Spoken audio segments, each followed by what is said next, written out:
Tervetuloa. Ollaan täällä Mannerheimin patsaalla nyt tänä maanantai-iltana, vai mikäs päivä tänään nyt edes oli. Ja tässä on meillä semmonen kaveri kuin Marsalkka Mannerheim. Hän ei syrjäytynyt eikä häntä syrjäytetty, ei syrjäyttänyt Stalin eikä Hitler, eikä suomalaiset kommunistit eikä venäläiset bolsevikit eikä saksalaiset natsit. Että tässä on ilmeisesti Sauli Niinistön mukaan semmoinen kaveri, josta pitää ottaa oppia ja mallia, että pysyy yhteiskunnan kelkassa ja rattaissa mukana. Herättekö tää mitään kommentteja? Joo, no kyllähän se siis täytyy kuitenkin sanoa, että lapsuuden ja nuoruuden ympäristössä harhaan johtamana hän teki erittäin riskialttiita valintoja ja oli vakavassa syrjäytymisvaarassa useaan otteeseen, varsinkin nuorempana miehenä. Muun muassa siis siinä, että hän valitsi lojaliteettinsa väärin ja siis palvoi oikeastaan tämmöistä tuhoon tuomittua kulttuurimuotoa, eli tsaarin Venäjää. Niin, ja sitten hän ilmeisesti joutui Ruotsissakin pakenemaan ja oli syrjäytetty ainakin suomalaisesta poliittisesta pelistä 20 vuodeksi. Joo, kyllä. Eli siis hän on kokenut myös siis vahvoja syrjäytymisriskejä ja myös kausia. Mutta ei niistä masentunut, vaan jatkoi, porskutti eteenpäin. Ei, kyllä. Ja nyt hän on Suomen suurin suomalainen. Niin, kyllä. Mutta hänestä otetaan mallia, mutta sitten tässä vaaliradiossa olisi tarkoitus puhua yksilöiden sijaan myös niin kuin yhteiskunnan valtarakenteesta ja siitä, että mitä jos ei ole yhtä kova kaveri kuin Mannerheim, niin mitä pitäisi tehdä, että ei syrjäydy eikä syrjäytetä? Sanois Emilia, sä oot ottanut tästä asiasta Matti Apusen. Niin tosiaan mä unohdin esitellä meidän. Tässä on Yrjö Kallinen, joka on etsivä työntekijä, toimii ilmeisestikin niin kuin syrjäytymisvaarassa olevien nuorten kanssa joka päivä. Joo, kyllä. Ja sitten meillä on täällä Emilia Kukkala, valtakunnan ykkösränttäri ja toimittaja, ja sähän näistä asioista oot esimerkiksi Matti Apusen kanssa käynyt keskustelua.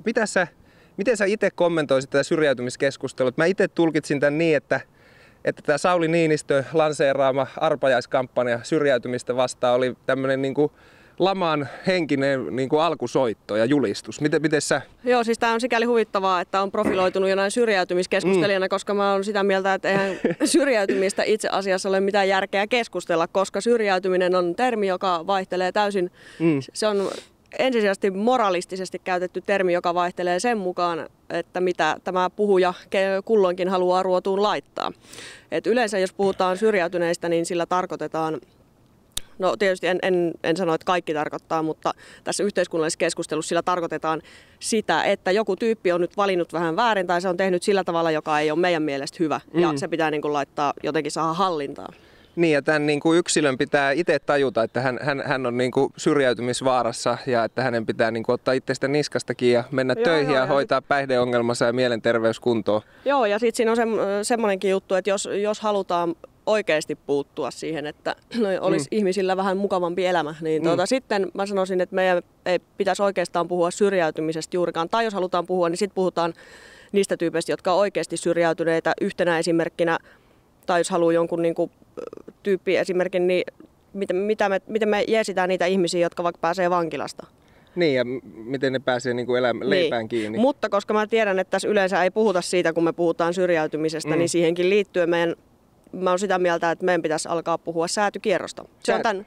Säätykierrosta, se on koko tämän jutun takana ja toinen niin luokkayhteiskunnasta. Aivan, siis nyt kuulen niin kuin mieluista kommenttia liittyen tähän syrjäytymiskeskusteluun. Itse olen ainakin niin kuin suorastaan vituttanut katsella sitä, kun tätä syrjäytymistä käydään nimenomaan yksilöiden kautta, eikä yhteiskunnan ja valtarakenteiden kautta. Ja siinä, että meillä on suomalainen hyvinvointiyhteiskunta, jossa niin kuin halutaan lakasta matoalle tällaiset ongelmat ja kaikilla pitää olla kivaa, mutta silti meillä on niin kuin yhteiskunnallisia instituutioita ja laitoksia, jotka ylläpitää luokkarakennetta ja myöskin sitä, että nimenomaan säätykiertoa ei enää tällä hetkellä Suomessa faktisesti esimerkiksi koulutuksen kautta tapahdu, että syrjäytyminen peritään ja korkeat ammatit peritään ja niin edelleen. Mitä sä, Yrjö, tähän heittäisit? Niin, no tietysti siis jos puhutaan yhteiskunnallisen niin kuin menestyksen mittareista, niin koululaitos on ehkä yksi niistä niin kuin tärkeimpiä tavallaan niin kuin suuntaa antavia, joiden kautta kuitenkin jokainen niin kuin ikäluokka käy. Ja kyllähän silloin kysymys on niin kuin kilpailusta, eli siis niin sanotusti niin kuin meritokraattisesta ajattelusta, jolloin siis ajatellaan sillä tavalla, että ikään kuin ne niin kuin lahjakkaimmat ja parhaimmat menestyy. Mutta että tosiasiallisestihan esimerkiksi kun asiaa on tutkittu, niin esimerkiksi koulussa menestymistä määrittää huomattavasti enemmän vanhempien niin kuin koulutustausta ja toisaalta lasten sukupuoli kuin esimerkiksi lahjakkuuspistemäärät, joka siis tietysti puhuu omaa kieltään ikään kuin siitä, että missä määrin se on niin kuin todenperäinen ajatus. Toisaalta siinä on tietysti siis se, että meillä on toisaalta tämä tasa-arvoajattelu, mutta kuitenkin yhteiskunnassa, joka on niin kuin pohjaltaan kilpailuyhteiskunta.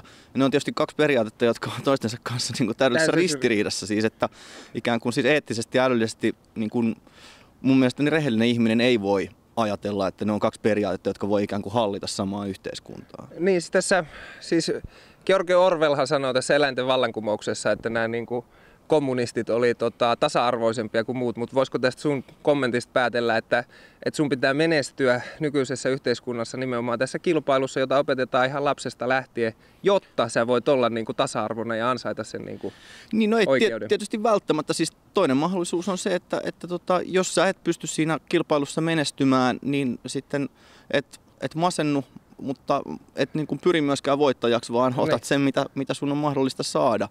Se on tietysti yksi mahdollinen suhtautumistapa, mutta siis siitä esimerkiksi, että jos tämmöisen niin kuin kilpailun perustuvan yhteiskunnan seurauksia jatkuvasti pyritään yhteiskunnallisesti tasoittamaan, niin se johtaa kasvaviin niin kuin eroihin niin kuin menestyvien ja syrjäytyvien tai ikään kuin tästä menestyksestä niin kuin osattomiksi jäävien ihmisten välillä. Mutta se on tietysti selvää, siis sehän on kilpailun periaate, ei 100 metrin juoksukilpailuakaan voita kuin yksi. Niin, siis oikeistolaisethan sanoo, että kommunismi on niinku huuhaata ja höpelöä, koska ideana ei ole se, että kaikki tulee samaan aikaan maaliin, vaan se, että tarjotaan niinku yhtäläiset mahdollisuudet lähteä yhtä aikaa juoksuun. Mutta tämähän ei pidä paikkansa. Haluatko vielä tarkentaa, kun sä sanoit, että jos näitä ongelmia ei tasata, että mitä sä sillä tarkoitat?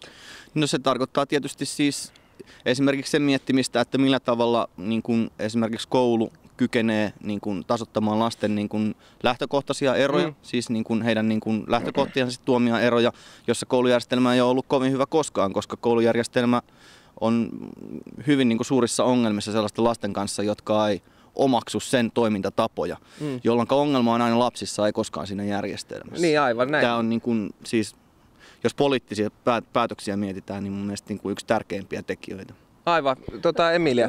Jos mietitään vielä syrjäytymisläppää, niin se on hyvä, että se aina, tai ei ole hyvä, se on ironisesti sanottuna hyvä, kun se aina kun se irrotetaan aina kaikesta muusta, että joku lasten ja nuorten syrjäytyminen, niin eihän sillä samaan aikaan jotain kauheita irtisanomisuutisia, että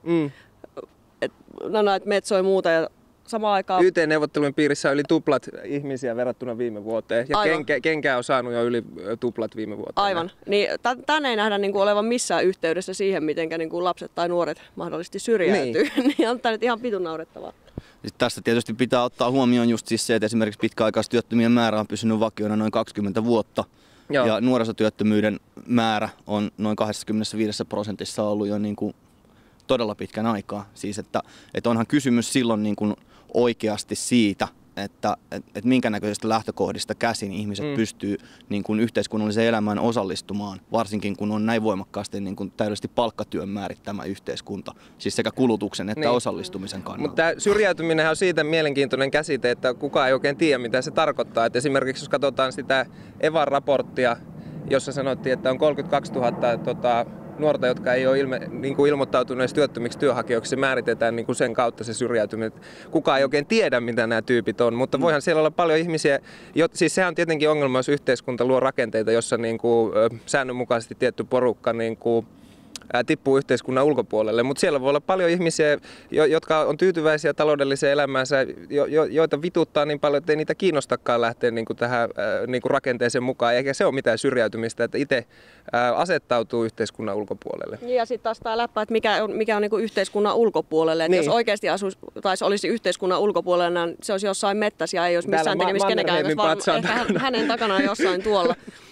Eikä olisi missään yhteydessä kenenkään kanssa. Se on ihan täyttä paskaa, että yhteiskunnan ulkopuolelle ei, kun se on osa, että tämmöinen tämä yhteiskunta on. Meidän pitäisi lähteä siitä näkökulmasta. Mutta tästä päästään nimenomaan siihen, mitä Yrjö sanoi, että tämä niinku sun kansalaisuus ja sun niinku kyvykkyys määrittyy hyvin pitkälle siitä, että teet se duunia ja kykenet se niinku duunilla elättää itsesi. Siis se on se niinku kunnon ihmisen mittari. Niin ja näähän on näitä valintoja. Sanotaan, että jos puhutaan nimenomaan nuorista syrjäytyneistä, että se on niinku 30 000, jotka ei ole ilmoittautuneet työttömiksi työnhakijoiksi, niin kuitenkin tähän liittyy siis sellaiset, että alle 25-vuotias ammattikouluttamaton nuori ei voi saada esimerkiksi työttömyyskorvausta, niin. jolloin siis se leikataan. Niin, ja siis se on mahdollista periaatteessa 20% leikkaus toimeentulotuessakin kai. Mutta että multa leikattiin nyt. Mä oon ollut pari kuukautta tehnyt gradua toimeentulotuella ja sitä leikattiin, koska mä en ollut onnistunut hakemaan työtä. Niin, täällä metsään rämmitään kohta. Toimeentulominimi on alettu silloin, mutta tavallaan siis se miettiminen, että minkä ihmeen takia ilmoittautua työttömäksi työnhakijaksi, jos siitä ei ole niin kuin, sulle käytännössä niin kuin minkäännäköistä hyötyä. Siis, tai että se niin kuin, tää sua vaan, ja varsinkaan siis semmoisessa tilanteessa, jossa esimerkiksi töiden saaminen on oikeasti siis aivan uskomattoman vaikeaa. Siis niin kuin ainakin jos ei ole niin kuin mikään näköisiä merittäjiä hankkinut, niin se on kyllä huomattavan hankalaa nuorelle siis töitä löytää. Ja sitten jos puhutaan syrjäytetyistä nuorista, niin yksi ryhmä tietysti pitää ottaa niin semmoista, jotka on laitettu varhaiseläkkeelle. Ja siis sehän ei olisi sinänsä ongelma, jos sieltä olisi mahdollista sen jälkeen päästä vielä työelämään halutessaan, mutta se ei ole mitenkään helppoa. Päinvastoin se on mitä ilmeisimmin helvetin hankalaa. Se on tehty hyvin hankalaksi. Siis, sitten voitaisiin niinku miettiä hetki ajatuksia, että miten tätä niinku asiaa lähdetään ratkaisemaan ja luokkayhteiskuntaa purkamaan. Jos katsotaan, niin nuorenhan pitää tehdä oikeastaan alle 20-vuotiaana se valinta, että lähteekö hän lukioon vai ammattikouluun vai meneekö suoraan työelämään. Ja sitten jos mietitään nyt vaikka nykyistä lamaa, missä niin kuin työttömyys tulee taas kasvamaan ja sen myötä tulee uusia pitkäaikaistyöttömiä, niin ongelmahan on myös meidän koulutusjärjestelmä, että esimerkiksi toisen asteen koulutuksiin ei pääse ilman lukioa tai ammattikoulua. Ja sitten siinä vaiheessa, jos sä saat kenkään paperitehtaalta vaikka 50-vuotiaana, niin se on aika mahdotonta niin kuin enää luokkakiertoa muuttaa ylöspäin sillä mielessä, että sä vaikka käyttäisit tätä niin kuin työttömyysaikaa opiskeluun ja valmistuisit vaikka lääkäriksi tai juristiksi. Tämähän on niin kuin täysin mahdotonta tällä hetkellä. Eli siis periaatteessa on puhuttu Suomessa, että täällä on hieno yliopistolaitos, jonne on suhteellisen helppo päästä. No, tilastojen valossa se niin kuin luokkakierto sitä kautta on jo pysähtynyt. Mutta se on ongelma myös, että näitä päätöksiä, mitä sä teet alle 20-vuotiaana, on helvetin vaikea enää perua tai muuttaa. Että se niin kuin ammatti, mihin sä opiskelet tai mitä sä lähdetkin tekemään, niin sitä on 40 jälkeen aika mahdotonta alkaa muuttamaan. Että nyt kun mietitään, että mitä näillä niin kuin ongelmakunnissa, varsinkin missä huoltosuhde menee koko ajan huonompaan suuntaan, että työttömiä eläkeläisiä ja opiskelijoita on paljon enemmän kuin työssä käyviä, niin tähän ongelmaan ei niin kuin meidän koulutuslaitos ainakaan tarvitse minkäänlaista ratkaisua. Niin, siis että tietysti siinä on kysymys siis siitä, että siihen täytyisi saada niin kuin taloudelliset mahdollisuudet jollain tapaa pystyä siis kouluttautumaan myöhemmin. Ja tietysti myös siis sillä ajatuksella sillä tavalla, niin kuin, että on varmasti niin kuin ihmisiä, jotka alle 20-vuotiaina oikeastaan tietää sen, mitä he haluaa ja niin kuin näin edespäin. Mutta että se ikään kuin mahdollisuus tavallaan muuttaa suuntaa. Kysymys on enemmän siis siitä, että erittäin suuressa ongelmassa nimenomaan tässä niin kuin syrjäyttämisessä ihmisten niin kuin pois työntämisessä tavallaan niin kuin mahdollisuuksista elää, niin kuin, ikään kuin täyttää elämää niin kuin tämän kaltaisessa yhteiskunnassa on siis se, että työmarkkinat yksinkertaisesti toimii sellaisten periaatteiden mukaisesti, jotka ei ole suunniteltu niin kuin toteuttamaan ihmisten tarpeita ja toiveita, vaan jotka on suunniteltu toteuttamaan aivan niin kuin toisen tyyppisesti. Vientiteollisuuden intressejä. Niin, siis talousjärjestelmä, joka kansantalouden etuja. Niin, jolla on ja sitten tietysti siihen liittyy siis se, että periaatteessa niin kuin koulut ja sanotaan kunnat, valtio on niin kuin hyvin voimakkaasti tukemassa. Siis 10% työvoimasta tekee täysin niin kuin työnantajille ilmaisia harjoitteluita ja muita. Aivan, ja kaupunkikin käyttää niitä sumeilematta hyväksi. Kyllä. Siis, julkinen valta ikinä on pelännyt käyttää niin kolkuhintaista työvoimaa hyväksi. Joo, kyllä. Oliko sulla, Emilia? Joo, siis tuohon kouluttautumiseen oli vielä yksi pointti, että aina puhutaan tietysti kouluttautumisen tärkeydestä ja miten sitä voisi tukea ja muuta, mutta mun mielestä tämä on Anna Kontulalta pöllitty läppä kylläkin, mutta mun mielestä ihan hyvä läppä, että minkälainen on yhteiskunta, jos 9 vuotta olet käynyt koulua ja sulle ei ole niinku sen puolesta mitään käyttöä, niin on se nyt ihan vitu hirveetä. Niin ja siis tässä myös niinku tämä siis yhteiskunnan luokkarakenne muuttuu ja elää koko ajan. Että ennen meidän sukupolvelle sanoo kaikki, että mitä helvettiä te valitatte, että silloin kun me oltiin nuoria, niin mentiin töihin ja tehtiin työtä ja otettiin lainaa ja maksettiin velat. Mutta kun se ei ole ihan samanlainen keissi, että ei ole niin selvää enää, ei ole mikään jälleenrakennus käynnissä. Siis ei ole töitä nuorille. Joo, kyllä. Ja mä oon sitä itse miettinyt tässä, että siis mehän ollaan niin kuin vauraampia kuin koskaan. Rahaa kuin roskaa. Siis sitä vaan niin kuin koko ajan vedetään systeemistä pois kaiken maan veroparatiiseihin ja tehdään koko ajan tällaisia uudistuksia, kuten joku Kela-maksu, josta hyötyy rikkaat kunnat täysin. Siis että tämä niukkuus, mikä tällä hetkellä on ja ajaa meidät leikkaamaan, niin sehän on täysin niin kuin tietoinen luotu puite. Ja että mun mielestä yhteiskunta, joka on kiinnostunut siitä, että siellä ihmisillä on mahdollisimman suuri hyvinvointi, missä ihmiset voi vapaasti muuttaa elämän suunnitelmia, niin siellä on kyky tarjota nuorille koulutustakuu ja myöskin työllisyystakuu siinä mielessä, että työpaikka aletaan luomaan. Nyt on mielenkiintoista nähdä, että mihin tämä niin kuin hallitusohjelmaan kirjattu tämä nuorisouudistus johtaa, koska siis, että työllisyystakuu voidaan toteuttaa niin kuin erittäin huonosti tai erittäin hyvin. Nythän perussuomalaiset on uusinut tämän Hakkaraisen kaikki töihin sahalle, nuoret pakkotöihin keräämään risuja seinille kuin metsästä ja ynnä muuta, jossa käytännössä niin kuin, toteutetaan samaa meininkiä kuin tuolla 30-luvun Saksassa, että kyllähän sitä töitä saadaan, kun lyödään lapio käteen jokaiselle ja laitetaan kaivaa ojia. Mutta että niin kuin, meillä kyllä on varaa luoda työpaikkoja sekä julkiselle puolelle että yksityiselle puolelle että kolmannelle sektorille. Ja sitten kysymys on niin kuin poliittisista valinnoista, kyllä, että mitä halutaan. Halutaanko sitä, että harvat käy duunissa, on 8-tuntiset työpäivät. Kyllähän me voidaan jakaa työpäivä. Se 8 tuntia. Niin, mä en usko esimerkiksi, että kaikki nuoret välttämättä niin kuin tällä hetkellä edes haluaa mennä 8 tunnin perusduuniin, vaan tehdä esimerkiksi prekaaria duunia, jossa voi päättää itse omasta elämästään paljon paremmin. Ota Emilia oli sanomassa. Meinasin vaan sitä, että se 8 tuntia on monilla aloilla läppä, että se on niin kuin ikään kuin se olisi jo tavoite utopia monilla. Niin. Ja nythän nämä lamassa tulee menee niin, että jengi laitetaan kilometritehtaalle ja se, mitkä sinne jää, tekee niidenkin työt, mitkä on laitettu pihalle. Jos katsotaan, niin kuin, mitä terveyskeskuksissa vaikka tällä hetkellä tapahtuu, niin ei siinä ole mitään järkeä, että on sellainen työvoimapula niin kuin lääkäristä ja hoiva-alan työntekijöistä. Joo, kyllä. Niin, siis näistä perussuomalaisten ehdotuksista tavallaan suhteessa, siis kyllähän kysymys on, niin kuin sanotaan tässä järjestelmässä ylipäänsä jo, jos puhutaan niin kuin just näistä niin kuin esimerkiksi yhteishakupakoista ja muista, jotka nuoria ihmisiä koskee, joille tavallaan yritetään niin kuin säilyttää niin kuin mahdollisimman paljon yhteiskunnallisia velvollisuuksia ja olla antamatta heille niin kuin lainkaan samoja oikeuksia, niin kyllähän periaatteessa se niin kuin peruskuvio on sen kaltainen ylipäänsä, että hyve on tottelevaisuus. Ja se on tietysti hirvittävässä ristiriidassa taas sen mielikuvamaailman kanssa, jonka keskellä nuoret elää, koska heidän ajatuksensa siitä niin kuin elämästä, jonka he voi saada, on se, että heillä on niin kuin mahdollisuus toteuttaa niin kuin toiveitaan ja tarpeitaan ja niin kuin omaa ihmisyyttään, siis elää elämää niin kuin vapaana ihmisenä. Sitten kun ne niin kuin iskee vastaan, niin onhan se nyt ihan kauheata.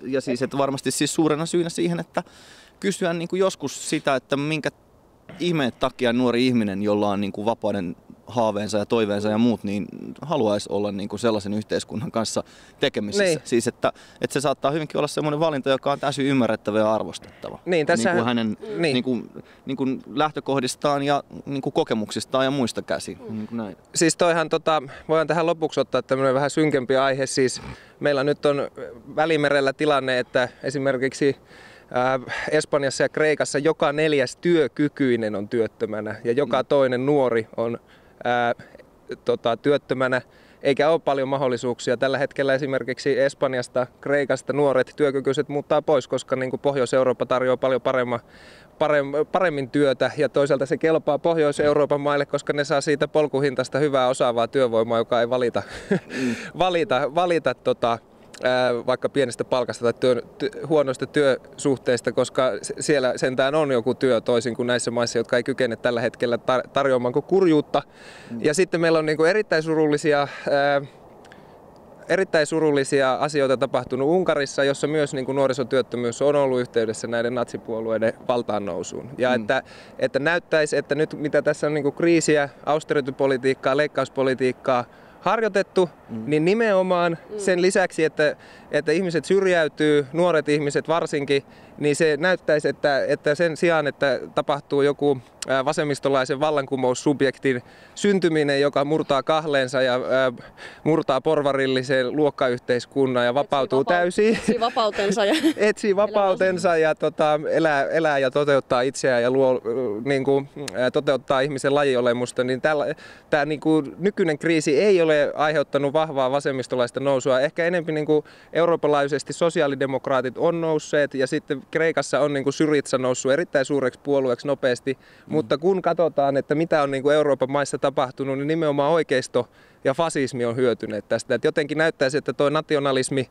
muukalaisviha ynnä muu elää ihmisissä aika pitkälle ja varsinkin kun koittaa heikot ajat, niin ihmiset ei jostain syystä suuntaa syyttävää sormea ylöspäin korruptoituneeseen eliittiin, pankkivaltaa, AY-eliittiin tai EK:ta vastaan, vaan nimenomaan aina siihen, joka on pikkasen huonommassa. Niin siis, että kansat käännetään kansoja vastaan, viha heikkoihin suunnataan. No kyllä, siis sanotaan, että tietysti semmoisessa tilanteessa, joka on semmoinen ehkä tietty tavallaan luovuttamisen henkisen suhteen, että ikään kuin sen järjestelmän valtaa pitävälle ytimelle, tavallaan hegemonialle ei saada tehtyä yhtään mitään. Ja samaan aikaan eletään hyvin kovien arvojen ja tavallaan vaikeiden päätösten yhteiskunnassa, jossa se yhteiskuntien rakenne fragmentoituu ja hajaantuu ja näin edespäin, niin se on totta kai, siis näinhän tässä on käynyt. Siis äärioikeistolaiset asenteet ja arvot on lisääntyneet. Niin paitsi, että on natsipuolueita, niin siis oikeistopopulistisia puolueita on varmaan 10 maissa. Kyllä. Ja sitten se myös muuttaa sitä yleisesti hyväksyttyä ja toivottavaa ja keskustelun suuntaa siihen heidän suuntaansa muidenkin keskuudessa. Niin, nimenomaan. Niin. Tuli vaan tässä mieleen, että se on kauhean surullista, että se kapina tai joku sit suuntautuu sinne, koska eihän nämä kaksi järjestelmää sinänsä eroa hirveästi toisistaan. Avaa vielä vähän.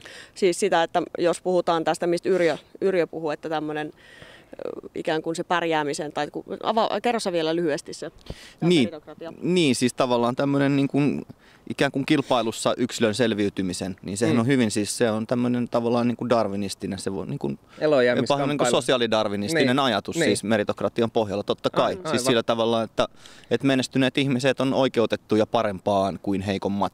Ja sehän tarkoittaa heikkouden halveksuntaa sen järjestelmän pohjana. Mutta tästähän meillä on esimerkiksi Alexander Stubb, jolla on aina erittäin hyvä meininki, niin sanoi, että nämä AAA-maat Euroopassa on hoitaneet tilanteensa paremmin ja he on oikeutettuja siihen asemaan, että heille pitää antaa lisää päätäntävaltaa ja saksalaisten pitää saada nöyryyttää joka ikistä kansaa, mikä ei kykene kilpailemaan Saksan. Herrakansan oikeudella.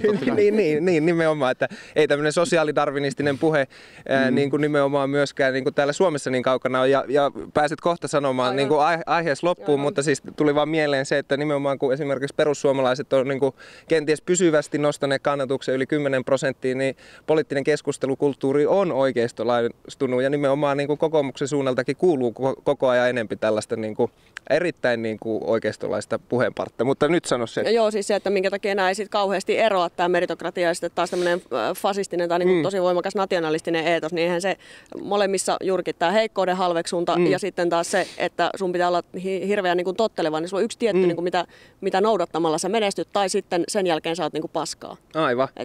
Ja tuossahan tuli vielä mieleen se Stanfordin legendaarinen vankilakokeilu, että siis, tässä oli siis kysymys kokeilusta, johon laitettiin keskiluokkaisia täysin normaaleja nuoria, mitä se nyt sitten tarkoittaakaan, mutta ei ainakaan syrjäytymisvaarassa olevia tai päihdeongelmaisia tai alkoholiongelmaisia tai väkivaltaisia, vaan siis täysin normaaleja, näin kultalusikka perseessä syntyneitä yliopisto-opiskelijoita. Ja tehtiin koe, jossa puolet laitettiin vanginvartijoiksi ja toiset vangeiksi. Ja koe piti keskeyttää 6 päivän päästä, kun homma karkas käsistä ja väkivalta alettiin käyttää. Eli siis tämä todistaa sen, että jos ihmiset pääsee asemaan, jossa niiden vallankäyttö on oikeutettua, niin sitä kyllä käytetään ja siihen ei periaatteessa mikään perhetausta edes vaikuta niin, etteikö sitä valtaa käytettäisi. Ja tämä nykyinen kehitys, mitä esimerkiksi Euroopassa tapahtuu, niin toisaalta Kreikassa, Espanjassa nuorisotyöttömyys on johtanut ehkä tämmöiseen Occupy-tyyliseen liikkeeseen, toriliikkeeseen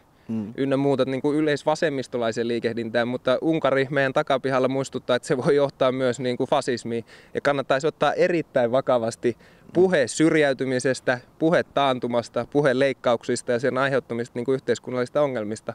Ja palataan niin kuin siihen, mistä aloitettiin, eli Sauli Niinistön syrjäytymiskampanjaan, niin odotan Sauli Niinistöltä vielä tämän presidenttikauden aikana kampanjaa, jossa hän niin kuin alkaa taistelemaan fasismia vastaan ja neuvoo, että miten suomalaisista pikkuvinkkejä siitä, että miten syrjäytyneistä nuorista ei tule myös fasisteja. Mutta sanokaa tähän loppuun vielä jotain kokoavaa tai tsemppaavaa tai mitä tahansa, tai jos ei irtoa, niin sitten lopetetaan tähän. Niin, siis sanotaan, että ne ongelmat on hyvin vahvasti rakenteellisia. Mun mielestä niin tässä niin kuin pitäisi ennen kaikkea muistaa siis se, että kysymys niin kuin kaikissa ongelmatilanteissa on niin kuin yksilön tai yhteiskunnan, niin on kysymys niin kuin yhteisön ja yksilön suhteen ongelmista. Täytyy niin kuin jotenkin muistaa siis se, että ei tässä olla mitään niin kuin kelluvia atomeja, jotka jotenkin niin kuin jossain niin kuin täysin vapaissa tiloissaan. Tai, tiloissa, mutta kuitenkin. Ja sitten vielä Emilia. Joo, ei mulla muuta kuin, että älkää totelko. Älkää totelko. Semmoinen sanonta on, että varsinkin Emiliaan liittyy, että hyvin käyttäytyvät naiset vaikuttavat harvoin historian kulkuun. Eli muistakaa siellä kotikatsomoissa olla käyttäytymättä ja sitten myös sen lisäksi, että älkää syrjäytykö, niin älkää myöskään muuttuko fasisteiksi. Kiitos.